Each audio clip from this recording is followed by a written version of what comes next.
মামা পরীক্ষাটা দিয়ে দেন মামা প্লিজ। এখানে আবিদ মামা দেখেন না এই মেয়ে এবং তার বাবা আমার সাথে কেমন করতেছে। অথরিটি আমাকে যে টাইম দিছে আমি সেই টাইমে গেট বন্ধ করছি, কিন্তু এরা এখন বলতেছে যে এদের ভিতরে যেতে দিতে হবে। দেখে নাকি রুলস তো রুলস, আর উনি তোমার কাজই করতেছে। আমাকে একটা খুব আলটুকু দেখো বাবা, আমরা সেই গাজীপুর থেকে এসেছি। এখানে আমার কোনো আত্মীয় স্বজন নেই, আর তাছাড়া এখানে ভালো কোনো হোটেলও নেই। আমার মেয়ের পরীক্ষাটা খুব জরুরি।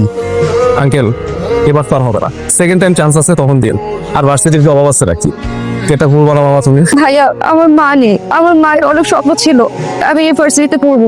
আমি যদি পরীক্ষাটা না দিতে পারি, এখানে চান্স না পাই, তাহলে আমার মায়ের স্বপ্ন পূরণ হবে না।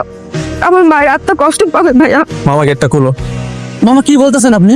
এটা খুলতে বসি মামা, আমার কাজিনের ভিতরে দিয়ে আসবো, পরীক্ষা দিবে।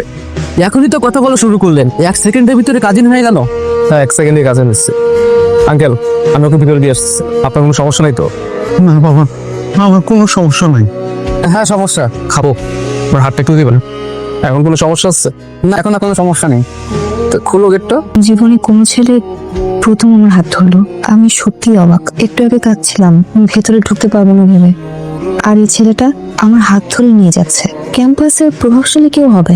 আবিদ তুমি? স্যার ও আমার কাজিন, রাস্তায় জ্যাম তো তাই আসতে একটু দেরি হয়ে গেছে। আমি চাই আপনাকে একটু অ্যালাউ করুন এক্সাম দিতে। আবিদ শুধুমাত্র তোমার জন্য আমি অ্যালাউ করছি, তাছাড়া তোমার জায়গায় অন্য কেউ বলে হয়তো অ্যালাউ করতাম না। অ্যালাউ করছি তার কারণটা হচ্ছে যে তুমি কলেজ ক্যাম্পাসের টপার, আর একই সাথে ক্যাম্পাসের ছাত্র সংসদের ভিপি। আমি যতটুকু জানি যে তুমি কোনো অনৈতিক কোনো প্রস্তাব নিয়ে কখনো আসোনি। ঠিক আছে, আমি তোমার কাজিনকে অ্যালাউ করছি। তুমি দাঁড়িয়ে আছো কেন? Already 5 minute late. নাও তোমাকে ওএমএস শিট দিচ্ছি, নাও অলরেডি 5 মিনিট লেট করে ফেলেছো, যাও বসো। Thank you sir. ও আচ্ছা, উনি ভিপি তাহলে।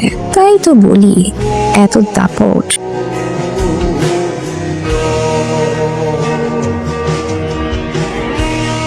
আমি জানি না আমি চান্স পাচ্ছি কিনা, কিন্তু যদি চান্স পাই তাহলে আপনার সাথে আবারও দেখা হবে। ধন্যবাদ দিব, আপনার এই উপকার আমি কখনো ভুলবো না। পরীক্ষা খুব ভালো হয়েছে আলহামদুলিল্লাহ, ইনশাল্লাহ ভালো কিছুই হবে। ইনশাল্লাহ মা, ইনশাল্লাহ তোর পরিশ্রম বৃথা যাবে না। আর ওই ছেলেটা যে তোকে এইভাবে বিপদে সাহায্য করলো, আল্লাহ যেটা তার ভালো করে, ওই ছেলেটার জন্যই হয়তো তোর পরিশ্রম বৃথা যাবে না মা। ইনশাল্লাহ। এখন পানি দাও, পানি খাই, চলো আগে।